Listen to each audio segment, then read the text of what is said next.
मंगलमयी मंगलकरं वीतरागवीणां नमोताहि जाते वै हरमन्तानि महान् हरिमङ्गलकरि यो महान् ब्रह्मशरणसुतान् जाते मिले समाज सब पावे निज कल्याण मिथ्या भावती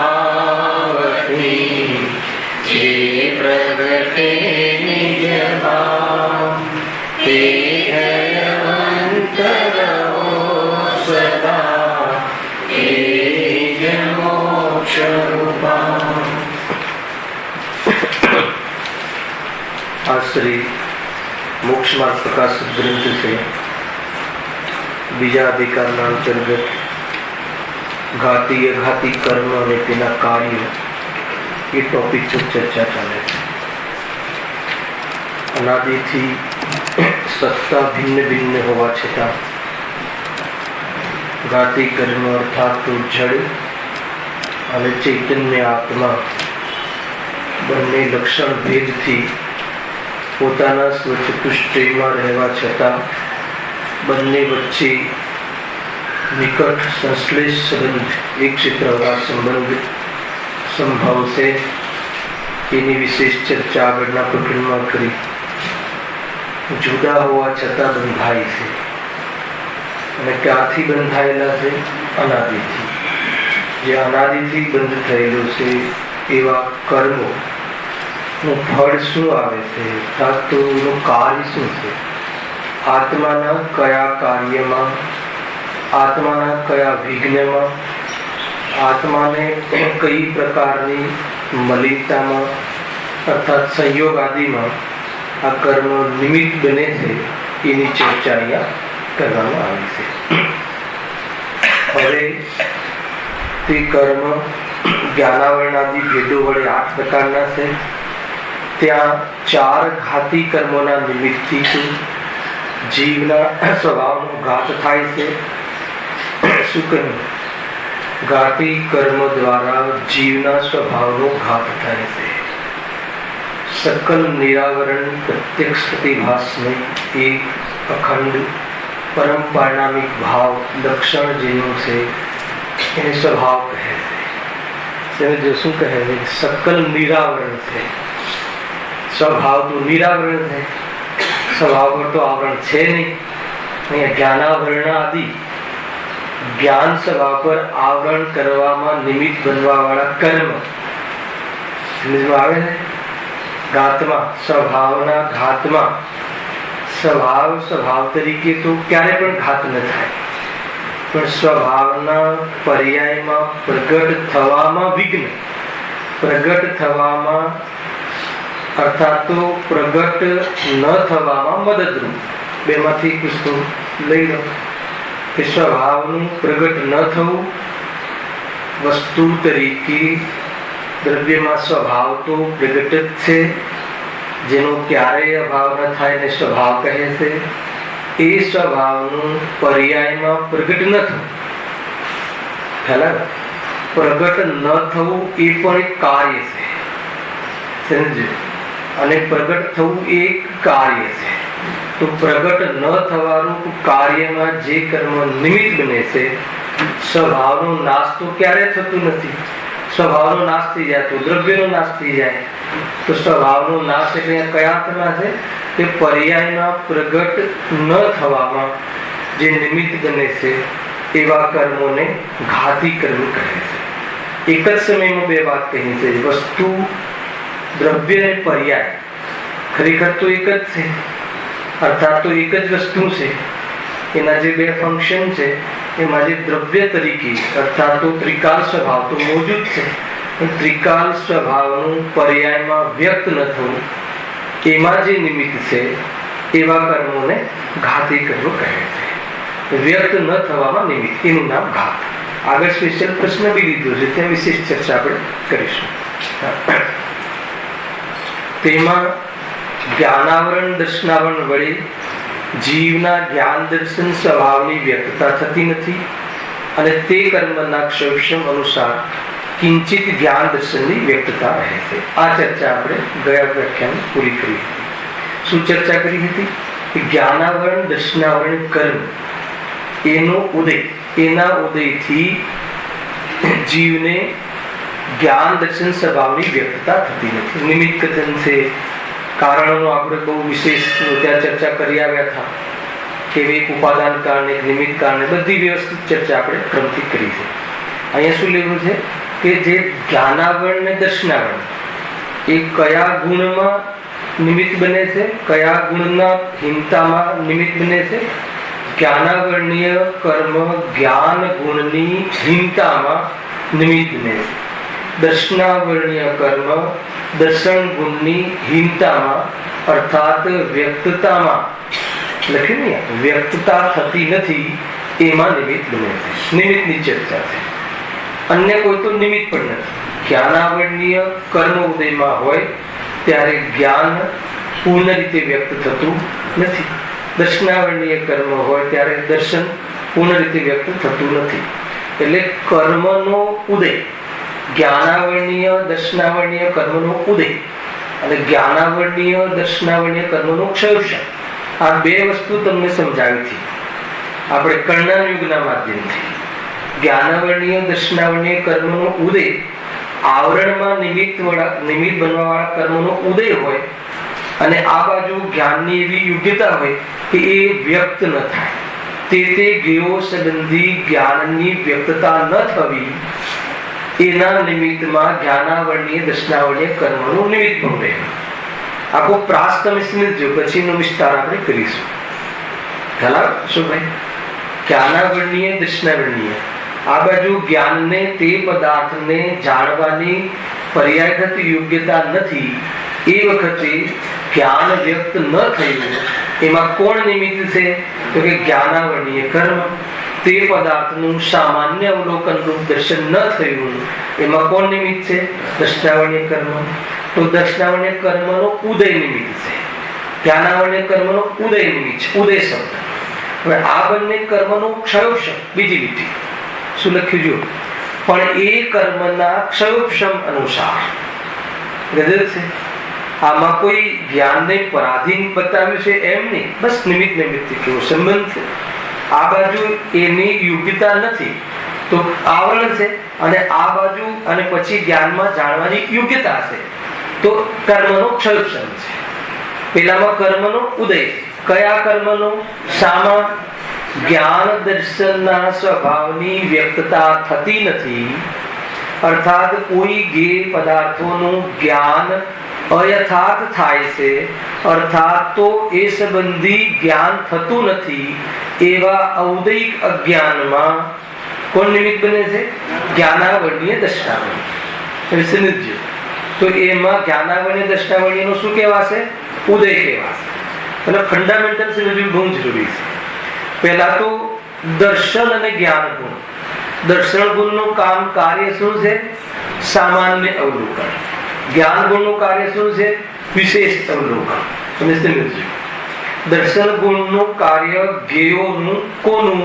સ્વનું કે પરનું? ખ્યાલ આવે કે નહીં? સર્વ પદાર્થોનું સામાન્ય અવલોકન રૂપ જાણવાની વિશેષ પ્રવૃત્તિને દર્શન કહે છે. એમાં કયા પ્રકારે ઉપયોગ બને છે? તો એના ચાર ભેદ કીધા: ચક્ષુ દર્શન, અવધિ દર્શન, કેવલ દર્શન. ખેર વિશે બીજો છે સામાન્ય પરિચય. એ ચાર પ્રકારથી ઉપયોગ પદાર્થોનું સામાન્ય અવલોકન રૂપ પ્રવૃત્તિ કરે છે. એમાં કોઈ પદાર્થના સામાન્ય અવલોકન રૂપ વ્યક્ત ન થવું, એ સંબંધી સામાન્ય અવલોકન ન થવું, અર્થાત અયથાર્થ થવું, અન્ય થવું. તમે સમજો. બે વસ્તુ લેવું. દોરડીનો સાપ જાણો એ રીતે, સાપને દોરડી જાણવી અયથાર્થ, ઔદયિક જ્ઞાન છે. આ જ્ઞાનનો મામલો છે. આમાં જ્ઞાની અજ્ઞાનીનો ભેદ નથી પડતો. છદ્મસ્તના જીવનમાં જે જ્ઞાન આવરણ, છદ્મસ્ત હે ને, આવરણ સહિત છદ્મસ્ત, આવરણ સહિત જે જીવો છે બધા છદ્મસ્ત છે. જ્ઞાનાદિમાં જેને આવરણ રહે છે એ બધા છદ્મસ જીવો છે. 12મા ગુણસ્થાન સુધી બધા જીવો છદ્મસ છે. સંપૂર્ણ જ્ઞાન, પ્રદેશ પ્રત્યક્ષ જ્ઞાન એમને સંભવતું નથી. અને આમાં લખ્યું ને એ અનુસાર એટલે જેટલો આ બાજુ કર્મનો ક્ષયોક્ષમ છે એટલો ઉઘાડ છે, અને જે પ્રકારે આવરણ છે એ પ્રકારે ઔધિક અજ્ઞાન છે. હવે સમજજો બંનેની શું વાત કરી છે આમાં. ફરીથી પહેલા એને વિશે સમજી લેજો. કોની વાત ચાલે છે? ઘાતી કર્મ. ઘાતી કર્મ કોને કહે છે? કે આત્માના ગુણોના ઘાતમાં નિમિત્ત બને એને ઘાતી કર્મ કહે છે. આત્માના ગુણોમાં ઘાતથી શું અર્થ છે? કે આ ગુણોનો તો ક્યારેક ઘાત ન થાય, કે ગુણોનો ઘાત થાય તો દ્રવ્યનો નાશ થઈ જાય, કે ગુણોથી દ્રવ્ય બનેલું છે અને દ્રવ્ય તો બધા અનાદિ અનંત છે. તો કયો અર્થ છે નાશનો? કે તે ગુણોની વ્યક્તતા ન થવી, પર્યાયમાં એકનું ઉઘાડ ન થવું, આત્મલાભ ન થવો, અર્થાત તો આત્માને એક જ્ઞાનનો ઉપયોગ પ્રગટ ન થવો, એમાં જે નિમિત્ત બને છે. આ તો જ્ઞાનનું ઉદાહરણ લીધું. એમાં જ્ઞાન, દર્શન, વીર્ય, ચારિત્ર, ચારે ગુણોના નિમિત્તના બધા કર્મો આવશે. એમાં જે પ્રકારે એ સ્વભાવને પ્રગટ ન થવા દેવામાં નિમિત્ત છે ને ઘાતી કર્મ કહે. બરાબર. પહેલું કયું કર્મ લીધું? જ્ઞાનાવરણીય અને દર્શનાવરણીય. તો જ્ઞાનાવરણીય આત્માના કયા ગુણના ઘાતમાં નિમિત્ત બને છે? તો જ્ઞાન. દર્શનાવરણીય આત્માના કયા ગુણમાં આવરણમાં નિમિત્ત બને છે? તો દર્શન. નામ બી એ વાત એ છે. બરાબર છે. હવે જ્ઞાનાવરણીય કર્મના આત્માના જ્ઞાન ગુણમાં લે જ્ઞાન ગુણની વ્યક્તતામાં બરાબર છે, અને દર્શન ગુણની વ્યક્તતામાં. આપણે એમાં પહેલા દર્શન લીધું. હવે દર્શન ગુણની વ્યક્તતા શું છે? કે બધા પદાર્થોનું, અર્થાત તો જે પદાર્થોમાં પ્રવૃત્તિ થવાની છે જ્ઞાનની, એનું સમૂહ પહેલા સામાન્ય અવલોકન કરવાની પદ્ધતિને નું કાર્ય દર્શન ગુણ કરે છે. હવે એમાં આવરણ અર્થાત એ સામાન્ય અવલોકન પણ ન કરે, પદાર્થ ભલે સામે હોય, બધું ઉપલબ્ધ હોય, ટીચર પણ હોય, ગુરુ પણ હોય, સમજાવવાવાળા પણ હોય, બધું જ બહારમાં હોય, પરંતુ તે પદાર્થનું અવલોકન માત્ર ન કરે. તમે સમજો, આમાં કોઈ મોહ નિમિત્ત નથી. મોહનું પછી લઈએ છે બહુ મોટો. અહીંયા તો મને વિશે ખ્યાલમાં આવી રહ્યો છે. અહીંયા તો કહે છે કે તે સંબંધી સામાન્ય અવલોકનની નો ઉઘાડ જ ના હોય, એવી ક્ષમતા જ ના હોય જ્ઞાનમાં, એમાં દર્શનાવરણીય કર્મનો ઉદય છે. તો હવે એ જે દર્શન ગુણ, હવે જ્ઞાન ગુણ, હવે જે પદાર્થોનું વિશેષ જ્ઞાન, મતિશુદ્ધ જ્ઞાન રૂપ, અને એ પદાર્થોનું વિશેષ જ્ઞાન કરવાની યોગ્યતા ન હોય, અર્થાત યોગ્યતા પ્રગટ ન થાય, એમાં જ્ઞાનાવરણીય કર્મનો ઉદય. ઉદય શબ્દ ખ્યાલ આવી ગયો. હવે આ જ કર્મનો ક્ષયોક્ષમ એનાથી શું થાય છે? જો બોલી સામ એનાથી, પણ તમારે શું સમજી લેવાનું? નિમિત્ત. હે ને? કોઈને એમ થાય કે નહીં કરતા કર્મ, એ બધું પહેલા સમજાઈ દીધું છે. તો જ્ઞાનાવરણીય દર્શનાવરણીય કર્મના ક્ષયોક્ષમ અનુસાર આ બાજુ એ કર્મનો ક્ષયોક્ષમ થાય છે. ક્ષયોક્ષમ બી લાસ્ટ વ્યાખ્યાનમાં સમજાવ્યું. ક્ષય અને ઉપશમ, હે ને? ઉદયાભાવી ક્ષય અને સદવસ્થા ઉપશમ થોડું કઠિન પડ્યું હશે, પણ છે એ પ્રમાણે. તો એ રીતે લેવું. કર્મની પ્રકૃતિમાં એવા સ્પર્ધકો છે. કર્મ જે જળ છે એમાં એવી જાતિના કાર્બન વર્ગણાઓનો સમૂહ રૂપ એવા સ્પર્ધકો છે કે એમાં આત્માનું સંપૂર્ણ જ્ઞાન ઢંકાઈ જાય એવા સ્પર્ધકો જ્ઞાનાવરણીય દેશઘાતી પ્રકૃતિમાં છે. પણ જ્ઞાનાવરણીય દેશઘાતી હોવાના કારણે સંપૂર્ણ ઘાત કરી શકવા માટે એવું કોઈ સમર્થ જ નથી કર્મ નિમિત્ત બનવામાં. તથાપિ કર્મ તો જ્ઞાન ગુણનો ઘાત કરી જ ન શકે, પણ જ્ઞાન ગુણને પ્રગટ ન થવા દેવામાં નિમિત્ત બનવા વાળા કર્મમાં પણ, જ્ઞાનાવરણીય કર્મમાં પણ, મતિશુદ્ધ જ્ઞાનાવરણીય કર્મમાં પણ, અવધિ જ્ઞાનાવરણીય અને મન જ્ઞાનાવરણીય, કેવલ જ્ઞાનાવરણીયમાં સર્વઘાતી સ્પર્ધકો ઉદયમાં છે અત્યારે આપણે. એટલે કેવલ જ્ઞાન તો જરા પણ પ્રગટ નથી આપણને, હે ને? અને મતિશુદ્ધ જ્ઞાનાવરણીય કર્મનો અત્યારે આપણને એનો ઉદય રહે છે, પરંતુ એ કર્મમાં એવીમાં નિમિત્ત બનવાની તાકાત નથી કે આપણું સંપૂર્ણ જ્ઞાન ઢંકાઈ જાય. એટલે એનો ક્ષયોક્ષમ પણ નિરંતર થતો રહે છે. એટલે એ પ્રકૃતિમાં, એ કર્મના જથ્થામાં કેટલાક સ્પર્ધકો તો એવા છે કે આત્માનો સર્વઘાત કરે, જ્ઞાનનો સર્વઘાત કરે, અને કેટલાક એવા છે કે એક દેશ ઘાત કરે. સાંભળજો બરાબર. હવે એ જે કર્મ પરસ્પર થકો છે, પ્રકૃતિ કેવી છે શૈલેષભાઈ? દેશઘાતી. મતિ જ્ઞાનાવર્ણીય, શુદ્ધ જ્ઞાનાવર્ણીય, અવધિ જ્ઞાનાવર્ણીય અને મનપર્યા જ્ઞાનાવર્ણીય દેશઘાતી પ્રકૃતિ છે, અને કેવલ જ્ઞાનાવર્ણીય સર્વઘાતી પ્રકૃતિ છે. તો મતિ જ્ઞાનાવર્ણીયની જે પ્રકૃતિ છે એના જે સર્વઘાત, એમાં પાછા સર્વઘાતી સ્પર્ધકો તો છે, પણ એનો ક્યારે ઉદય ન આવે એની ક્ષમતા જ નથી. ઉદયનો ન ઉદયાભાવી ક્ષય, ઉદયનો અભાવને પણ ક્ષય કહે છે. આવી એક ભાષા છે. ઉદયનો અભાવ થવો એનું નામ પણ ક્ષય. એ ક્ષય કઈ રીતે છે? ઉદયમાં આવીને નાશ પામી જાય એને ક્ષય કહે. અહીંયા એ રીતે નહીં, ઉદયાભાવી ક્ષય, ઉદયમાં આવવાનો અભાવ એવો ક્ષય. પછી આગામી કાળમાં ઉદયમાં આવે એવા જે કર્મ પરમાણુઓ છે એનું સદવસ્તારૂપ ઉપશમ એ દબાયેલા રહે છે, અને એક દેશ ઘાત કરે એવા સ્પર્ધકોનો ઉદય રહે છે. આવી અવસ્થામાં જ્ઞાન એટલું ખુલ્લું રહે છે, નિયમથી ખુલ્લું રહે છે. તમે સમજો તો એ હવે તે પદાર્થ સંબંધી ગમે એટલું, મતલબ કે જીવ એકેન્દ્રિયની ક્ષમતા ધરાવતો હોય, ઝાડ બની ગયો હોય, ઝાડમાં જન્મ્યો હોય, તો બી એક સ્પર્શેન્દ્રિય સંબંધી જ્ઞાનનો ઉઘાડ થાય. અક્ષરના અનંતવા ભાગ, એને અક્ષર જ્ઞાન એ શુદ્ધ જ્ઞાન છે, એના અનંતવા ભાગ વાળું જ્ઞાન એને હંમેશા ખુલેલું રહે છે. કેમ કે સ્વભાવનો, ત્રિકાળ સ્વભાવનો તો નાશ થવાનો સવાલ જ નથી. ત્રિકાળ સ્વભાવનો તો નાશ થવામાં નિમિત્ત પણ છે નહીં, પણ એ સ્વભાવની વ્યક્તતા પર્યાયમાં સંપૂર્ણ ન થાય, અંશરૂપે બી ન હોય એવું ન બને, નહીં તો આત્મા રહે નહીં. એટલે સ્વભાવ પર્યાયમાં પણ કિંચિત સકલ નિરાવરણનો અંશ ખુલ્લો રહે છે. તમે સમજો, એટલું આટલું સમજો. તો એમાં કયો નિમિત્ત બન્યું? જ્ઞાનાવર્ણીય અને દર્શનાવર્ણીય.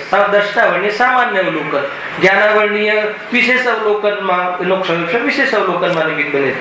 એટલે એવા કર્મોનું શું થયું? ક્ષયોપમ. હવે લીટી વાંચું છું જો. પણ એ કર્મોના, એની જગ્યાએ શું મૂકશો તમે? જ્ઞાનાવર્ણીય દર્શનાવર્ણીય, બરાબર? કર્મોના ક્ષયોપમ. ક્ષયોપમમાં કેટલું સમજવાનું? હમણાં જેટલું સમજાવ્યું એટલું. એના આધાર ઉપર અનુસાર કિંચિત જ્ઞાન દર્શનની વ્યક્તતા રહે છે. એને જ્ઞાનાવર્ણીય દર્શનાવર્ણીયના ઉદયમાં જ્ઞાન વ્યક્ત થતું નથી, જ્ઞાન દર્શન, અને એના ક્ષયોપમમાં જ્ઞાન દર્શન કિંચિત વ્યક્ત થાય છે. બરાબર છે? આ બંનેનો સમય એક છે. તમે સમજો, જ્ઞાનનો ઉઘાડ રહેવો અને અમુક પદાર્થોનું જ્ઞાન ન થવું, એટલે જ્ઞાન અને અજ્ઞાન બંને એક સમયમાં છે. સમજો, પર્યાય એક અને પર્યાયમાં પણ અંશભેદ છે. ગજબની વાત છે. તમારે પ્રવચન સારના વિષયો છે આ બધા. હવે 3મી ગાથા સ્ટાર્ટ થશે એટલે આ બધું આવશે. બહુ એકાગ્રતાથી સાંભળવું પડશે મહેન્દ્રભાઈ. હાલ શું કહે છે? દેખો, પર્યાય કોને કહે, પ્રદેશ કોને કહે, પરમાણુ કોને કહે, આ બધું ખબર છે કે નહીં? આવશે તમારે કે જેનો બીજો વિભાગ ન થાય એને પરમાણુ. ગુરુદેવ બહુ સરસ સમજાવે. કઈક પદાર્થ લઈ લો, તમે એનો ટુકડા કરતા જાઓ, છેલ્લો એવો ટુકડો બચે, જેવો છેલ્લો એવો અંશ બચે કે જેનો બીજો વિભાગ ન થઈ શકે, એને શું કહે છે? પરમાણુ કહે છે. હે ને? એટલે પ્રદેશ. હવે એક પરમાણુ જે જગ્યા રોકે એને શું કહે છે? પ્રદેશ કહે છે. અને 14 બ્રહ્માંડ અહીંયાથી આ બાજુ ફૂલ ગતિ, તીવ્ર ગતિએ ગમન કરે એને એક સમય, અર્થાત તો મંદ ગતિએ એક પ્રદેશથી બીજા પ્રદેશે ગમન કરે એને એક સમય. એને સમયનું માપ. બીજો વિભાગ ન પડી શકે સમયમાં પણ. માનો 1 કલાકમાં કેટલી મિનિટ? 60. હવે 60 મિનિટમાં 60 મિનિટની 1 મિનિટ લઈ લો, એનો વિભાગ કરો તો 60 સેકન્ડ. હવે 1 સેકન્ડ લઈ લો, એના વિભાગ નેનો સેકન્ડ જેટલી બી થતી હોય એ રીતે વિભાગ કરતા એવો સમય લઈ લો કે જેનો બીજો વિભાગ ના આવે. એને શું કહે છે? એક સમય. ખ્યાલ આવે છે ને ક્યાંથી વાત આવી? હા, તો એનો વિભાગ એને શું કહે છે? નિરંશ, જેનો બીજો અંશ ન પડે. હવે વાત એ છે કે એ પર્યાય બી એક સમયની પર્યાયમાં જીતુભાઈ અનેક અંશ પડે છે. કનુભાઈ સમજવા, એક સમયની પર્યાયમાં અનેક અંશ પડે છે. એ કઈ અપેક્ષાએ? તો અવિભાગ પ્રતિચ્છેદની અપેક્ષા સમજવું તો પડશે. અને એક સમયની પર્યાયમાં અનંત વિભાગ પ્રતિચ્છેદ, જેના અંશ બીજો અંશ ન થાય એમાં પણ શક્તિ. અવિભાગ પ્રતિચ્છેદ કોનું પ્રમાણ છે? કોનું માપ? શક્તિ, પોટેન્શિયલ. જેમ કે ચીકનાઈ દૂધમાં, બકરીના દૂધમાં ચીકનાઈ, એમાં અંશ પડે છે. એક અંશમાં પણ શક્તિના અંશ પડે છે, શક્તિના ઘણા અંશ પડે છે. આના પરથી ઘણું બધું આગળ સિદ્ધ કરવું છે મારે. એક સમયની પર્યાયમાં ઘણા અંશ પડે છે. હવે એક સમયની પર્યાય ખંડ, પર્યાય એક સમયની, એમાં અનેક અંશ. જેમ કે આપણને કયા જ્ઞાન છે અત્યારે રાજેશભાઈ? મતિસુદ્ધ જ્ઞાન. કોઈને અવધિ જ્ઞાન પણ હોઈ શકે છે, અર્થાત નારકી અને દેવને તો મતિસુદ્ધ અવધિ ત્રણે છે. ભાવલિંગી સંત મુનિરાજ, એમને મને પર્યાય જ્ઞાન કોઈને હોય, બધાને જરૂર નથી, કોઈને એવું જ્ઞાન હોય તો 4 જ્ઞાનધારી કોઈ જીવ છે માની લો, મતિ, શ્રુત, અવધિ ને મને પર્યાય. એક જ સમયમાં 4 જ્ઞાનમાં આવરણ કરવા વાળા કર્મનો ક્ષયક્ષમ છે. એક જ સમયમાં છે કે નહીં? એક જ સમયમાં ઉપયોગ કોઈ એક જ્ઞાનમાં ઉપયોગ રૂપ, પણ ક્ષમતા, એની ક્ષમતા 4 આવરણ હટ્યા એટલી ક્ષમતા છે. હર સમય કઈ અવધિ જ્ઞાન જોડતા હોય ને હર સમય કઈ મન પર્યાય જ્ઞાન જોડતા હોય એમ નથી. ખ્યાલ આવ્યો કે નહીં? કોઈ એક જ્ઞાનમાં ઉપયોગ રમતો હોય, અવધિ જ્ઞાનનો ઉપયોગ રમતો હોય ત્યારે મતિ શુદ્ધ જ્ઞાનમાં ઉપયોગ ના રમતો હોય, પણ મતિ શુદ્ધ જ્ઞાનની ક્ષમતા ઉઘાડ રૂપ ત્યાં છે. ત્યાં લબ્ધ અને વાત આવી હતી ને લાસ્ટ ટાઈમ, એને કદાચ એ ભૂલી ગયો, મારે તો ત્યાંથી સ્ટાર્ટ કરવું હતું. એક લાસ્ટ ટાઈમ એ પણ લીધું હતું ને, કઈ વાંધો નહીં. લબ્ધ અને ઉપયોગ જ્ઞાનમાં આવી, લબ્ધ એટલે ક્ષમતા, હે ને? તો એ રીતે લબ્ધ રૂપ જ્ઞાન અને ઉપયોગ રૂપ જ્ઞાન એ જ્ઞાનના ભેદ છે. ભાવેન્દ્રિય, બંને ભાવેન્દ્રિયના ભેદ છે. ઇન્દ્રિયના અવલંબનથી જાણવા વાળા જ્ઞાનની આ પ્રમાણેના 2 અંશ, એક અંશમાં 2 વિશેષતાઓ પડે છે. એક જ અંશમાં, એક સમયમાં. તો એમાં કઈ લીધું છે? એક લબ્ધ જ્ઞાન અને એક ઉપયોગ જ્ઞાન. તો લબ્ધ જ્ઞાન કોને કહેવાય છે? આ જ લેવું પડશે. જ્ઞાનાવર્ણીય દર્શનાવર્ણીય કર્મના ક્ષયોક્ષમમાં જે જાણવાની ક્ષમતા ઉત્પન્ન થઈ ગઈ છે, ક્ષમતા, પર્યાયમાં પણ શક્તિ, ઘણું બધું લેવું છે આગળ. પર્યાયમાં પણ જાણવાની ક્ષમતા પ્રગટ થઈ ગઈ છે, એને લબ્ધ જ્ઞાન કહે છે. લબ્ધ જ્ઞાન નિર્વિકલ્પ છે, એટલે વેપાર રૂપ નથી, ક્રિયારૂપ નથી, પણ ક્ષમતા છે. હવે એના એક ક્ષમતાની ભીતર, ક્ષમતાના અંતર્ગત કોઈ એક પદાર્થને જાણવાનું ચાલુ કરે, પ્રક્રિયા કરે, એને ઉપયોગ કહેવાય છે. ખ્યાલ આવે? હવે જેને જેવી ક્ષમતા, હવે એ ઉપયોગ લંબાવ્યો, એમાં મતિ જ્ઞાનમાં ઉપયોગ રમ્યો. અવધિમાન પર્યાયો એની ક્ષમતા છે કોઈ જીવની, પણ એમાં ન રમ્યો, પણ મતિ જ્ઞાનમાં રમ્યો. મતિ જ્ઞાનમાં આ પદાર્થને જાણવા સંબંધી સન્મુખ જ્ઞાન થયું, અને આ રૂમાલ જ્ઞાનાવર્ણીય કર્મનો ક્ષયક્ષમ થયો, અને મતિ જ્ઞાને આમાં પ્રવૃત્તિ કરી. મતિ જ્ઞાને શું કર્યું? અવગ્રહ, ઈહા, અવાય અને ધારણાથી આ રૂમાલ છે એમ નક્કી કરી દીધું. ધારણામાં બેસી ગઈ કે આ રૂમાલ છે. પછી શુદ્ધ જ્ઞાન ચાલુ થાય, ક્રમ પડે ને. પછી શુદ્ધ જ્ઞાન ચાલુ થાય કે આ રૂમાલ છે, આત્મા નથી. એ શુદ્ધ જ્ઞાન. તો સ્થૂળ સમજાવું છું. આ રૂમાલ છે, આ આત્મા નથી. એ રીતે વિશેષ જ્ઞાન કરે, હિત હિતનો વિચાર કરે, વિવેક રૂપ જ્ઞાન પ્રવર્તે. એ કયું જ્ઞાન થઈ ગયું? શુદ્ધ જ્ઞાન. હવે મતિ જ્ઞાને આમાં ધારણા કરી લીધી. હવે જ્ઞાન પછી બીજી જગ્યાએ પ્રવૃત્તિ ચાલુ કરી. તો આ રૂમાલ સંબંધી જે જ્ઞાન છે એ જ્ઞાનનું શું થયું? એ જ્ઞાનને ધારણા જ્ઞાન કહે છે, લબ્ધ જ્ઞાન નહીં. લબ્ધ જ્ઞાન તો ક્ષમતા છે, લબ્ધ જ્ઞાન આખી અલગ ચીજ છે. આ ધારણામાં પડ્યું છે, છતાં સ્થૂલ અપેક્ષાએ ઘણીવાર એમ કહે છે કે લબ્ધિમાં પડ્યું છે. તો એવો દોષ નથી આવતો, લબ્ધિમાં પડ્યું છે એટલે સ્મૃતિમાં કે એની ધારણામાં પડ્યું છે. ધારણામાંથી નીકળી જઈ શકે છે, તમે સમજો. ધારણામાંથી નીકળી જાય તો ઉપયોગમાં ન આવે એવું છે, અને લબ્ધિમાંથી બી નીકળી જાય તો ઉપયોગમાં ન આવે. ઉપયોગમાં નીકળી જાય તો પણ લબ્ધિમાં રહે.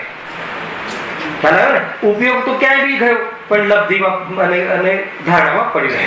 તો આવા અનેક પદાર્થોને ધારણામાં લેવાની જીવની યુક્તતા છે. તો લબ્ધિ તો જેટલી લબ્ધિ છે, સમજો, ધારણા ને લબ્ધિમાં અંતર, મહેન્દ્રભાઈ, જેટલી લબ્ધિ છે એટલી ધારણા થઈ જવી જરૂર નથી, અને જેટલી લબ્ધિ છે એ બધો જ ઉપયોગમાં લેશે જરૂર નથી, લે અને ન લે. આ લબ્ધિનું શું નિયામક કારણ છે? લબ્ધિનું પ્રમાણ શું છે કે જેટલો જેને ક્ષમતા. તમે સમજો મારે જે બરાબર ઉપયોગ.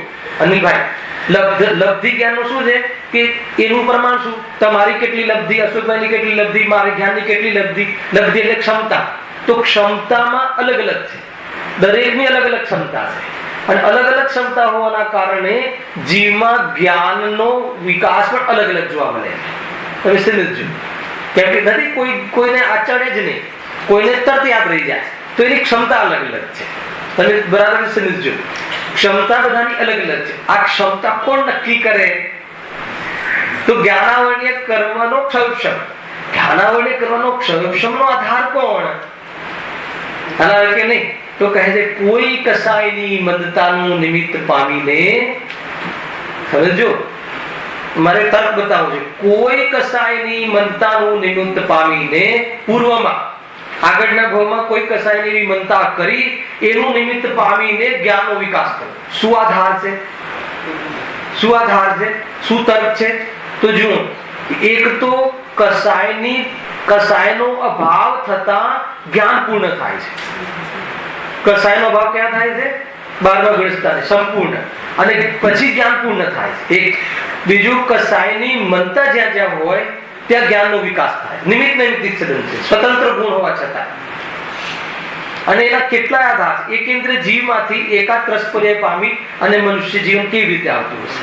ત્યાં કહ્યું તો કોઈ કસાયની મનતા પામીને એટલું. ત્રસ એટલે શું? બે ઇન્દ્રિયથી લઈને આગળના જીવો, સંગની પંચેન્દ્રિય. એનો અર્થ શું કે એટલો જ્ઞાનનો વિકાસ. આ બધું પેલા શીખવાડેલું છે. સંગની પંચેન્દ્રિય જીવ એટલે શું? જ્ઞાનનો એટલો ઉઘાડ. હવે એટલો ઉઘાડ માટે એને કઈ કોલેજમાં ગયા હતા પહેલા? તો કોઈ કસાયની મમતાનું નિમિત્ત પામીને એટલો ઉઘાડ થઈ ગયો છે. લૌકિકમાં બી આ સિદ્ધ થાય છે. જીવને જે ડોક્ટર બને ને, ડોક્ટર તમે જોયું, ડોક્ટર એન્જિનિયર જે લૌકિક જ્ઞાનમાં બી આગળ હોય છે ને, એને જે બીજી જે કસાયો હોય ને ગ્રસ્ત જીવનમાં, એ સંબંધી એની મનતા હોય. શૈલેષભાઈ તમે કોને ભાઈ આવું છે મેરેજમાં? ના હમણાં નહીં. હે હા, વર્તમાનમાં એટલે વર્તમાનમાં એનો નિમિત્ત પણ બને છે. પૂર્વમાં આવ્યું એ તો ક્ષમતા રૂપે આવ્યું, અને વર્તમાનમાં ઉપયોગમાં ગાઢ વિશેષ થવો હોય એમાં પણ નિમિત્ત બને છે. હા, વર્તમાનમાં બી નિમિત્ત બને છે. પણ આ તો એક લોજિક છે. કેવી રીતે કે માની લો કે કોઈ જીવે જે બી અચીવ કર્યું હોય એના જીવનમાં, તો એને જીવનમાં જેટલી 5 ઇન્દ્રિયોના વિષયોની બીજી જે તીવ્રવાળી પરિણતિ હોય ને, એ બાજુ ઉપયોગ નહીં આપ્યો. જોઈ લેજો તમે, કોઈ એનો ભોગ આપવો જ પડ્યો હશે એને. એટલે આપણે એને ઉલટી રીતે કહીએ, હમણાં રમવાનું છોડ, હમણાં રખડવાનું છોડ. આપણે એને નિમિત્તની ઓરથી ઉદ્દેશ આપીએ છીએ. અને ભણી લે, પણ જે ભણી લે છે એને રમવાના ને રખડવાની કસાયો મંદ હોય છે. હાલ આવે કે નહીં? અને એ કસાયો મંદ ન હોય તો ઉપયોગ અહીંયા ખુલે નહીં.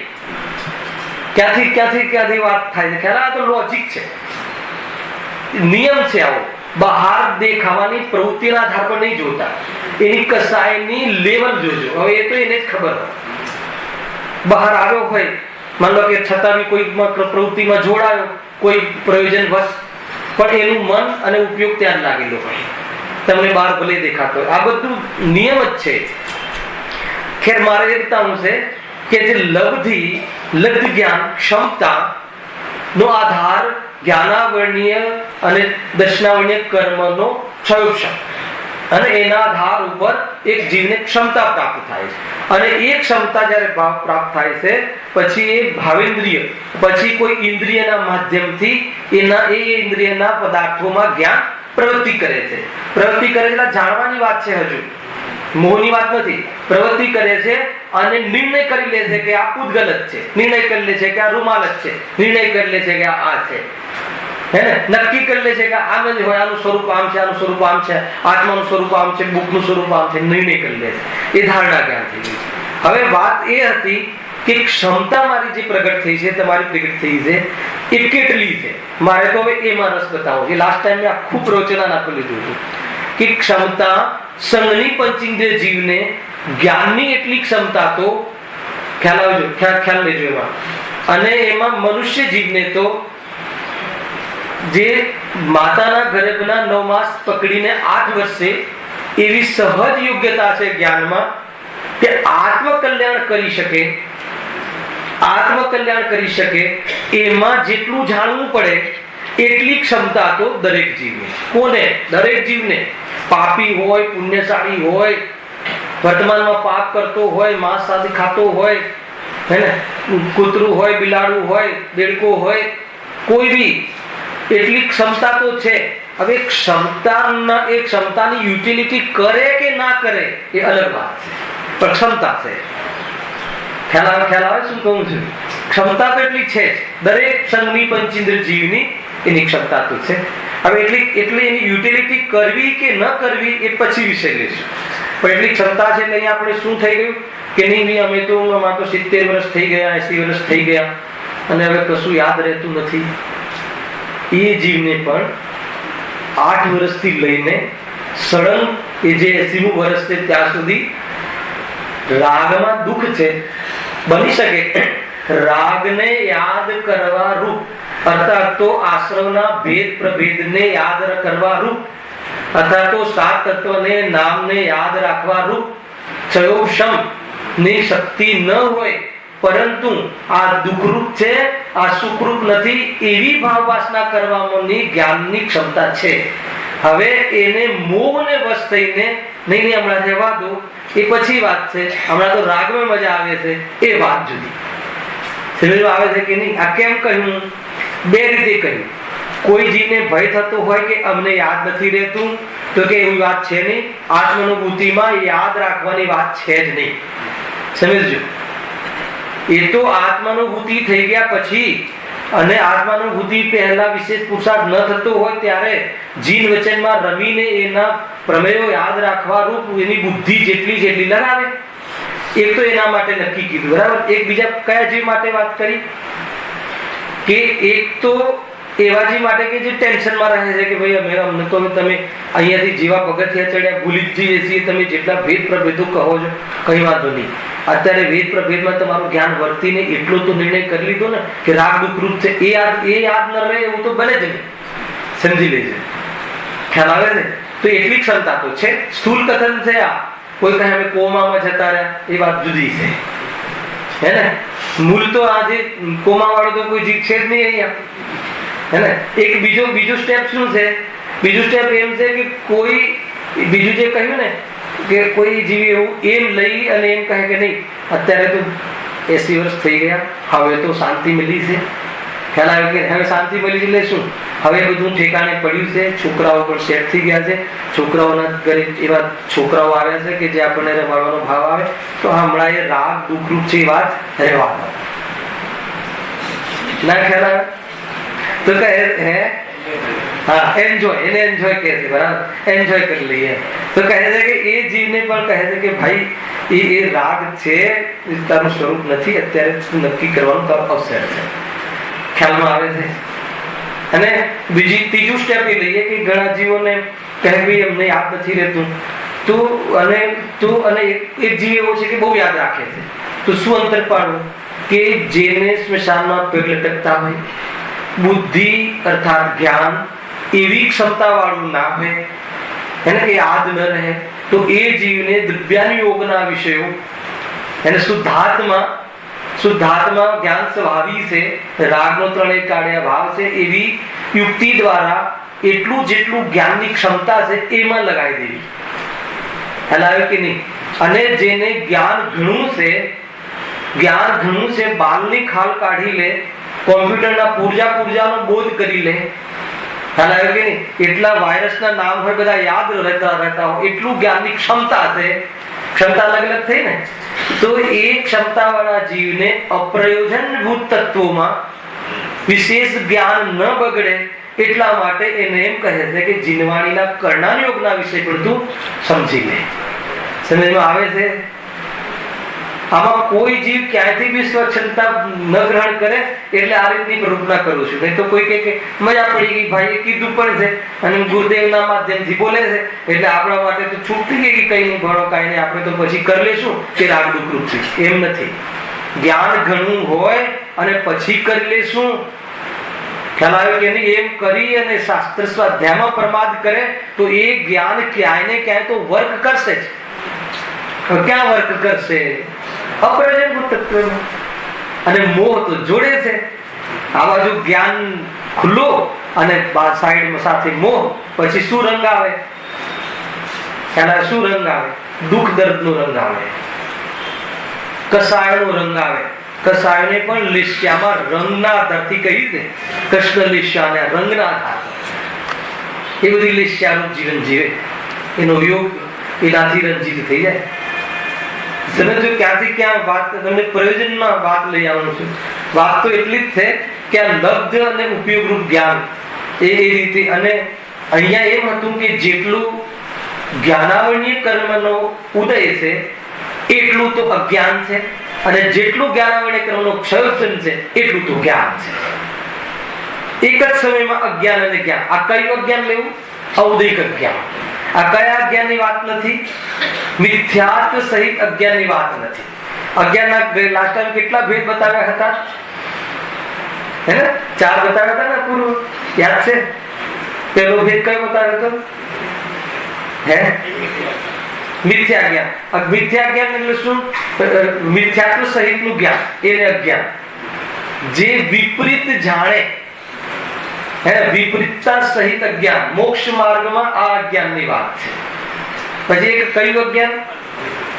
ઔદિક અજ્ઞાન. જે આ ચાલી રહ્યું છે કે ભાઈ એ સંબંધી જ્ઞાન વ્યક્ત ન રહેવું, એને ઔદિક અજ્ઞાન.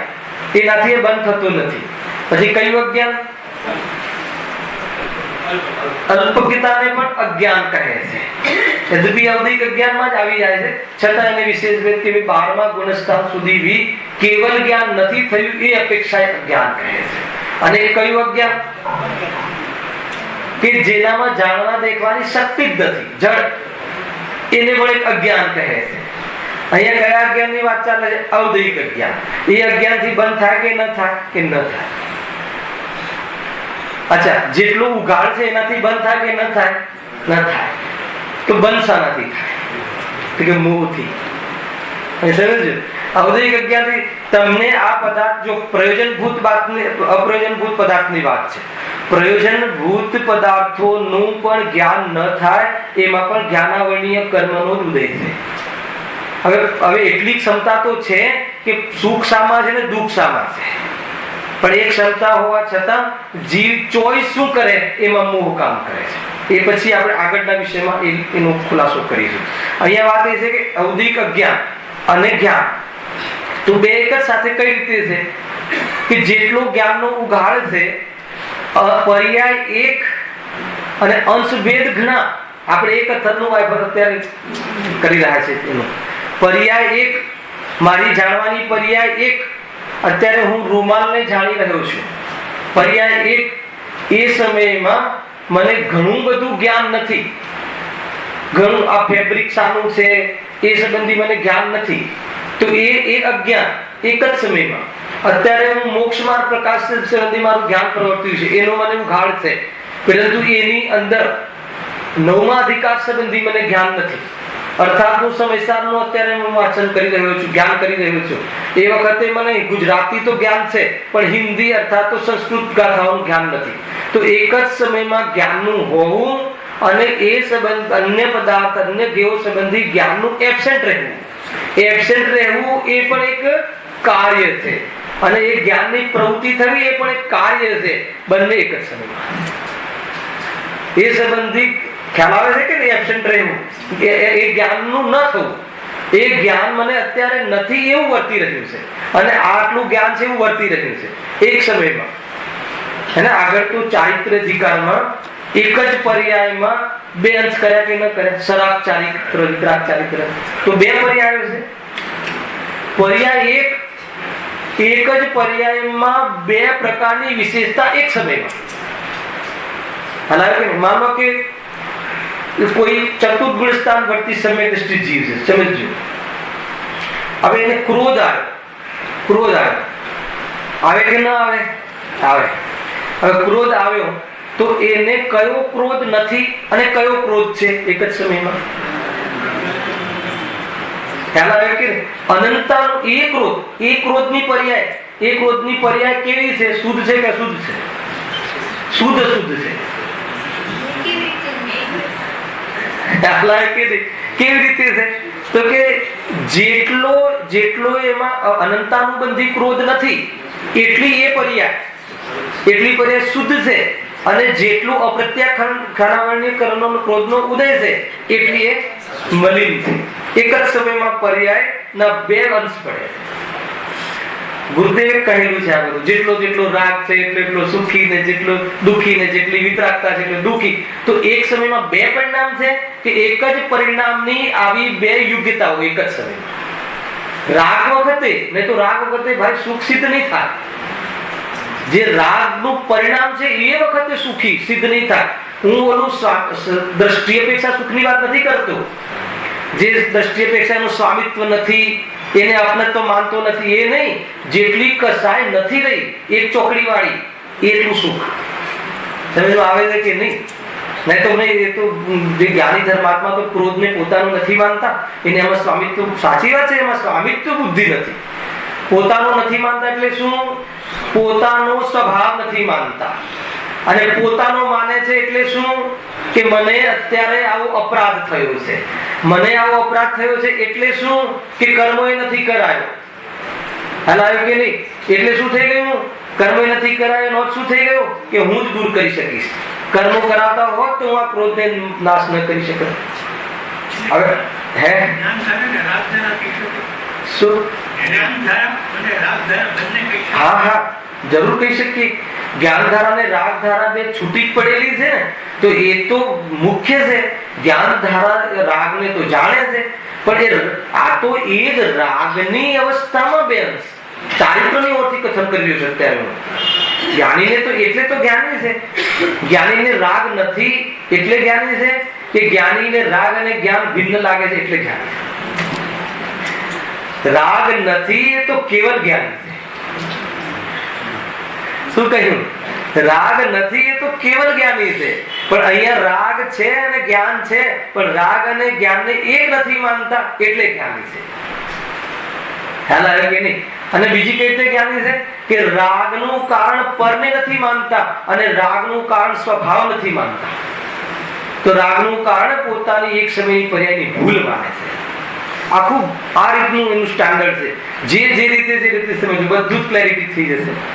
તમે જે કહ્યું એ જ્ઞાનીની ઓરથી વાત છે, પણ અત્યારે મેં જે વ્યાખ્યાન કરી રહ્યો છું એ ચારિત્રની ઓરથી કથન છે. કે ચારિત્રની પર્યાયમાં ભાઈ શ્રદ્ધા તો છે જ ને, કે રાગ આત્માનો છે જ નહીં. 3 કાળમાં એવી જાતિની કસાયની મનતા વાળો રાગ આવી જાય કે આખી દુનિયા પૂજે એને, તો પણ સપનામાં પણ એક વાર એવું ના થઈ જાય કે નહીં આ રાગ જરા રાગનો સ્વાદ એને ન આવે. એ તો શ્રદ્ધાની વાત છે. શ્રદ્ધા તો એટલી જોરદાર છે. ખ્યાલ આવે કે નહીં? પણ માન ચડી જાય, ના ચડી જાય તો કયું માન ચડે? અપ્રત્યાખ્યાનાવરણીય. અપ્રત્યાખ્યાનાવરણીય ક્રોધ, માન, માયા, લોભ છે કે નહીં? તો એટલું માન આવે. પણ એને જો એને શું ખ્યાલ આવે છે? કે આ અપ્રત્યાખ્યાનાવરણીય માન છે, એને એમ લાગે. અને અજ્ઞાની શું લાગે? કે આ તો મારું સ્વરૂપ છે. એને કોઈ શાબાશી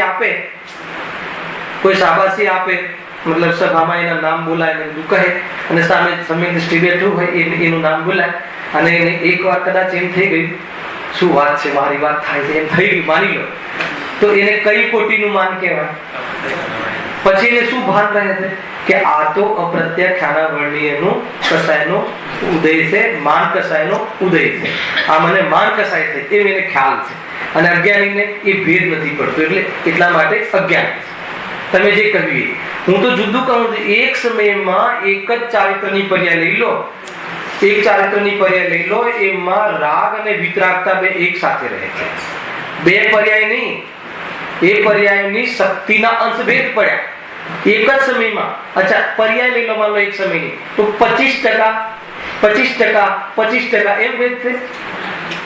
જેટલો ક્રોધ છે એટલી પૂરી પર્યાય ક્રોધમાં ડૂબેલી છે, અને જેટલો ક્રોધનો અભાવ છે એ પણ પૂરી પર્યાય વિતરાગતામાં ડૂબેલી છે એક જ સમયમાં. ગઝલ છે આ ચક્કર. ખ્યાલ આવ્યો ને? એક જ સમયમાં. એમ નથી હોતું કે ભાઈ આટલી પર્યાય છે તો આટલો ભાગ વિતરાગતા પકડો, આટલો ભાગ કે પર્યાયના ભેદ નથી પડતા, કે પર્યાયનો તો નિરંશ છે. હવે એક જ પર્યાયમાં પોટેન્શિયલ છે, એવી તાકાત છે.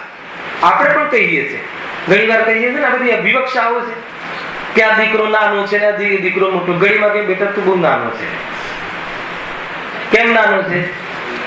કે બિઝનેસ કરવાની તારામાં યોગ્યતા નથી, એ અપેક્ષા નાનો છે. પછી નાના ભાઈને મારતો હોય, વિતાડતો હોય, તું તો મોટો છે. એકવાર અમારે બનેલું આ ઘડીમાં તો મને મોટો કહો, ઘડીમાં મને નાનો કહો, તો કહે છે કે એ બાબતમાં તું મોટું છે. એક જ સમયમાં એક જ પર્યાયમાં મોટો અને નાનો બંને યોગ્યતાઓ છે કે નહીં?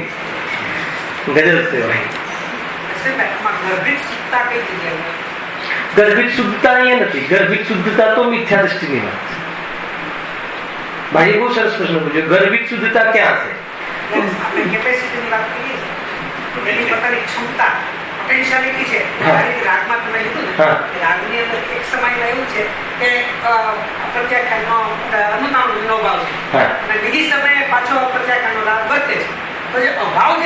સમય ભેદ નહીં કરો, એક સમયમાં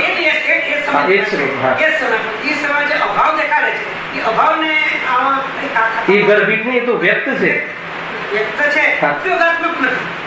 નહીં, ઉપયોગાત્મક છે. ફરીથી બહુ સરસ પ્રશ્ન છે, બહુ સરસ.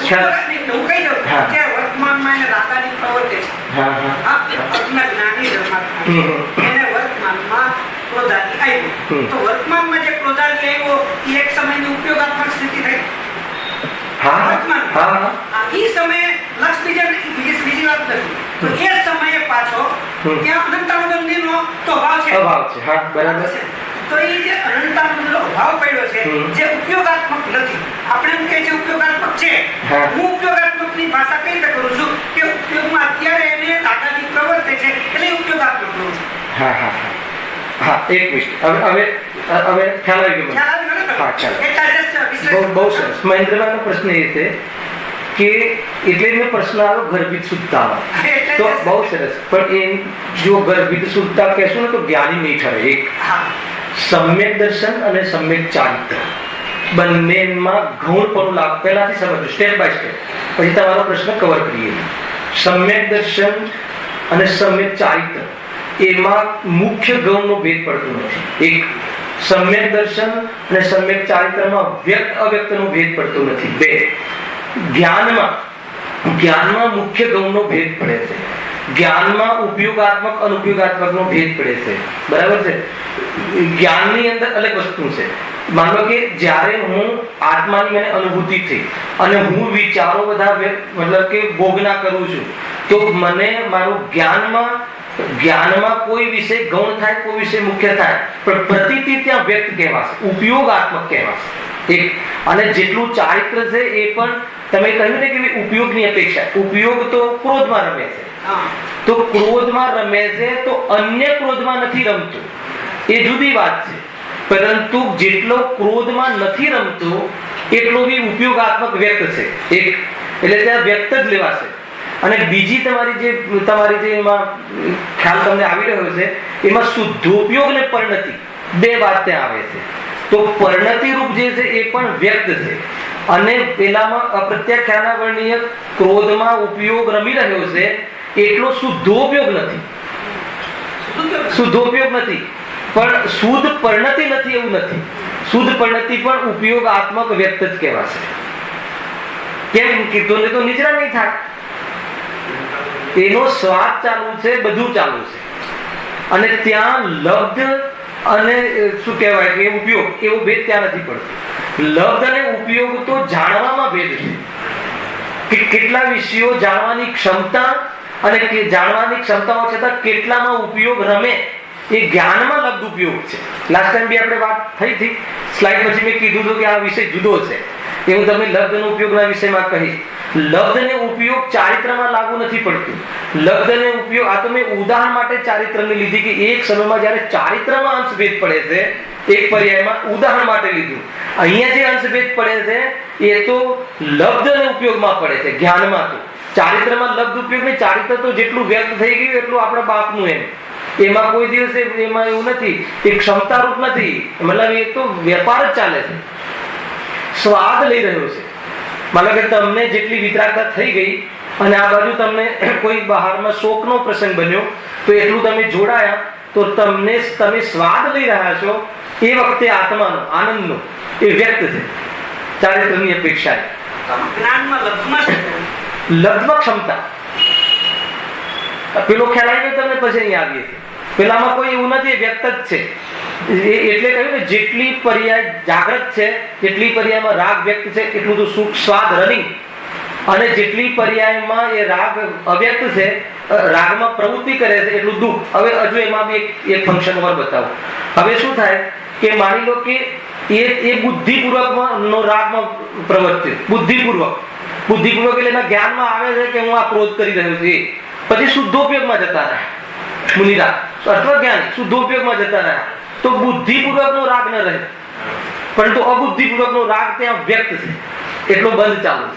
હવે ઉપયોગ રૂપ નથી, પરંતુ એ વખતે વ્યક્ત કહેવાય છે, અવ્યક્ત કહેવાય છે, પરંતુ બુદ્ધિપૂર્વક નથી, તો એને અવ્યક્ત રાગ કહેવાય છે.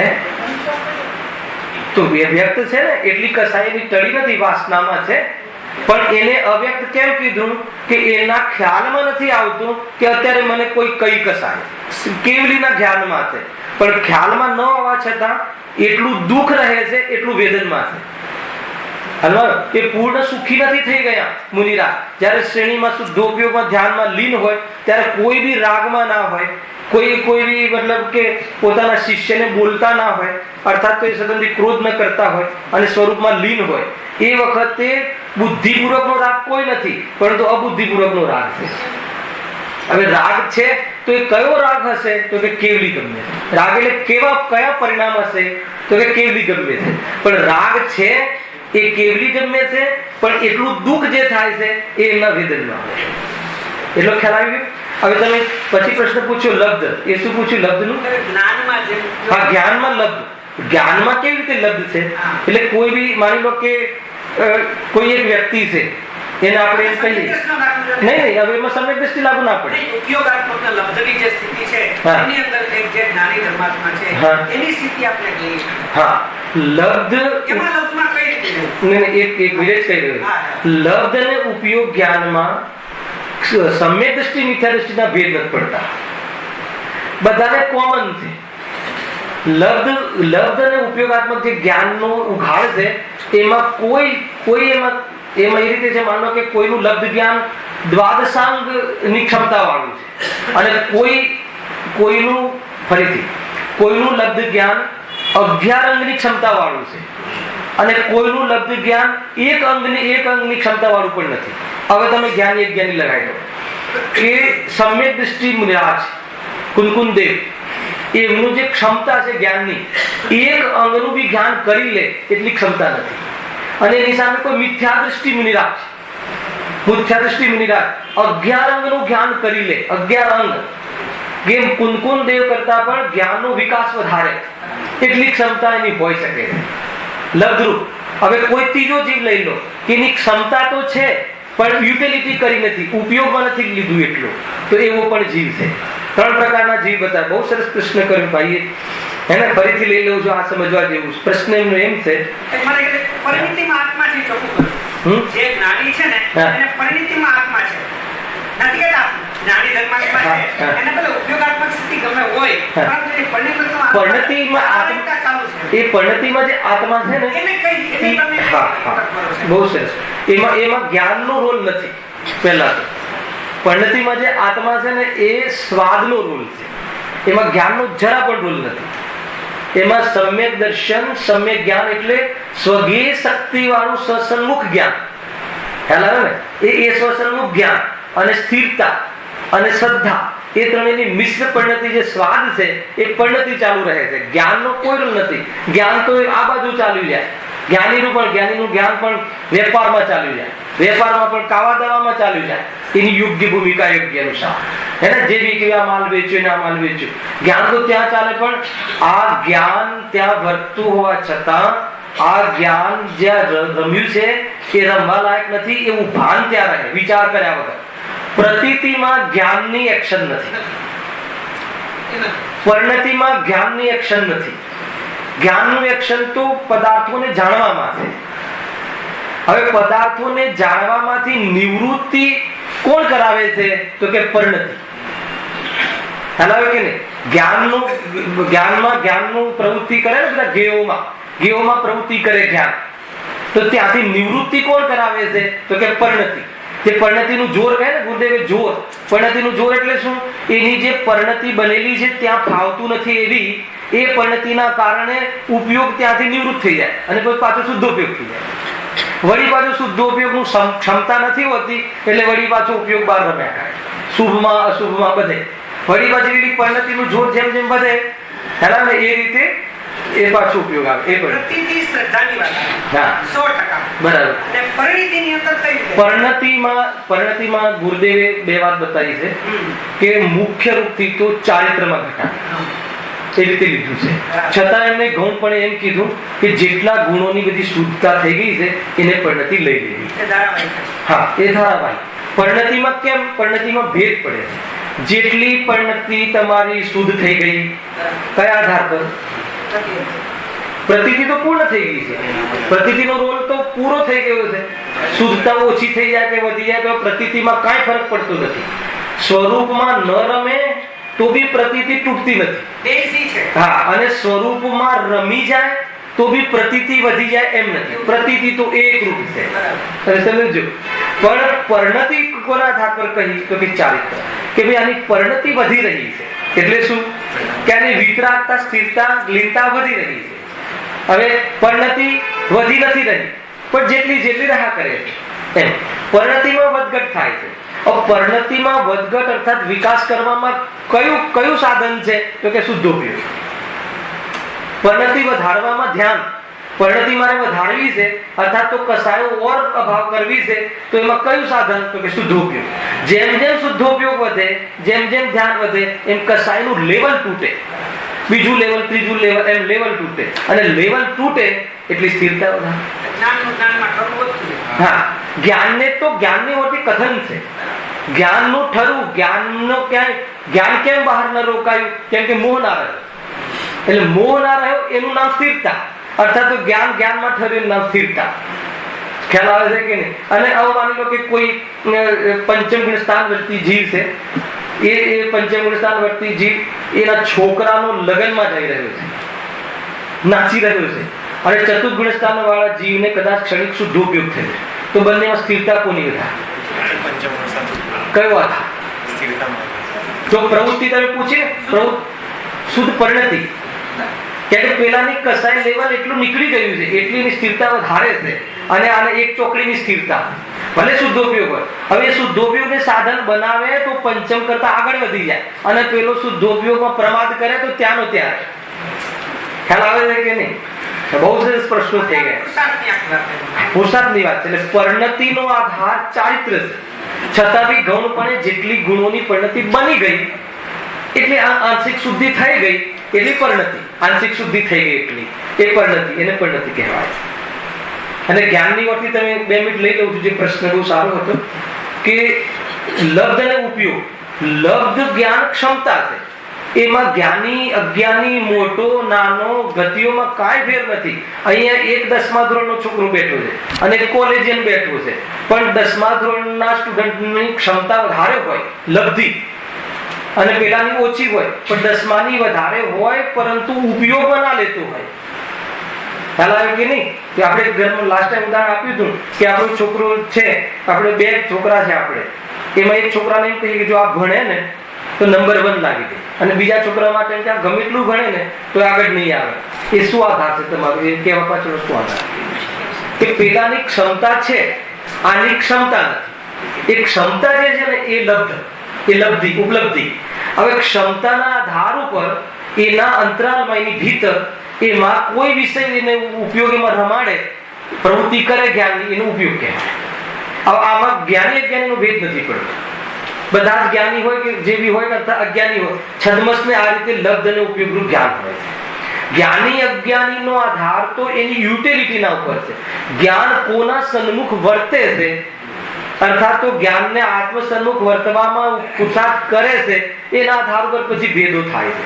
બાકી લબ્ધ અને ઉપયોગના આધાર ઉપર એ વિકાસ જ્ઞાનનો જ્યારે વાત ચાલતી હોય ને એટલે જ્યારે પંડિતજી આગળ કહે છે ચોથા અધિકારમાં, કોઈ કહે કે જ્ઞાની મતલબ કે કાંઈ પણ જાણે તો મતલબ કે સમ્યક કહ્યું છે ને કે એ મોક્ષ માર્ગના પ્રકરણમાં લેવું અહીંયા તો જ્ઞાનની વાત હોય ત્યારે તો જ્ઞેય સંબંધી જ્ઞાન યથાર્થ ના હોય તો એને ઔદિક અજ્ઞાન કહેશું, હે ને? જ્યારે જ્ઞેયોને જાણવાની વાત આવે તો એમ, અને જ્યારે મોક્ષ માર્ગની વાત આવે તો કે તમે કહો છો એમ કે ભાઈ એ સંબંધીની વિપરીતતા છે ને, તો પછી એ અજ્ઞાન જ છે. ભલે બધું બરાબર જાણે, વ્યવહાર પાછી મિથ્યા દ્રષ્ટિનું જ્ઞાન અને આચરણ આગમ અનુકૂળ હોય છે, પણ અભિપ્રાયમાં ભૂલ છે એટલે એને અજ્ઞાન કહેવાય મોક્ષ માર્ગમાં.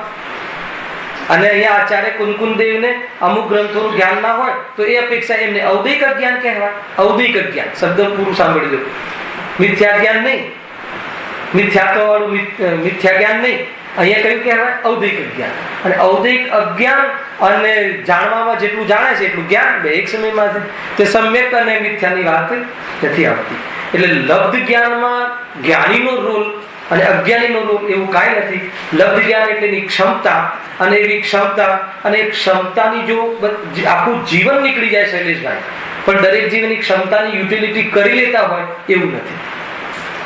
શક્તિ તો ઘણી છે પણ બધા જ જીવ શક્તિની ઉપયોગ કરી લેતા હોય એવું નથી.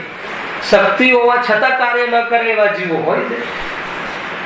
ક્યાં છે એવા જીવો? આપણામાં શક્તિ છે કે નહીં પ્રયોજનભૂત તત્વમાં વિકાસ કરવાની? નથી કરતા. અચ્છા, સંયમની શક્તિ છે કે નહીં? મનુષ્યમાં સંયમની શક્તિ છે પણ કોને ધારણ કર્યું અત્યારે? શક્તિ હોવા છતાં એવું કાર્ય નથી કરતા. એટલે આ તો જ્ઞાનની વર્તી તો ક્ષયક્ષમની શક્તિની વાત છે, જ્ઞાનના ઉઘાડની શક્તિ. પણ એમાં ડરવા જેવું નથી. અંતિમ વાત કહી દઉં છું કે એટલી ક્ષમતા તો છે જ, કે તમને એમ થયું કે અલગ અલગ ક્ષમતા કહો છો, પણ એટલી ક્ષમતા તો છે કે આત્માનું અને પરનું ભેદ જ્ઞાન કરી શકે. બસ એટલી ક્ષમતા તો આપણને સંગલી પંચેન્દ્રિય જીવોને હેને વારસામાં મળી ગયું, કહો મફતમાં મળી ગયું. મફતમાં મૂડી મળી જાય ને કોઈ, એ રીતે હવે એ મૂડીની યુટિલિટી કરે, ઉપયોગ લે, ઉપયોગ કરે, સાચો ઉપયોગ કરે, હે ને, તો પછી આગળ એનું કાર્ય સફળ થાય છે. એવું ના તો બીજે સમય ઉભો ના થાય. હા, જો આ ક્ષમતા ના હોત ને તો આપણો બીજે સમય છૂટો છે. ક્ષમતા છે ને, કેપેસિટી તો છે. પણ કેપેસિટી હવે કેવું છે એમાં કે માનો કે કેપેસિટી તમારી આટલા વિષયની જાણવાની હોય, હવે એ વિષય જાણવાની હોય, હવે એ કેપેસિટી તમે બીજામાં યુટિલિટી કરી નાખો તો ઉપયોગમાં સ્પેસ ના બચે. એટલે આત્માનો પુરુષાર્થ કરવા માટે જે જ્ઞાન સાધન છે એનો અનાદર થઈ ગયો. સહજાન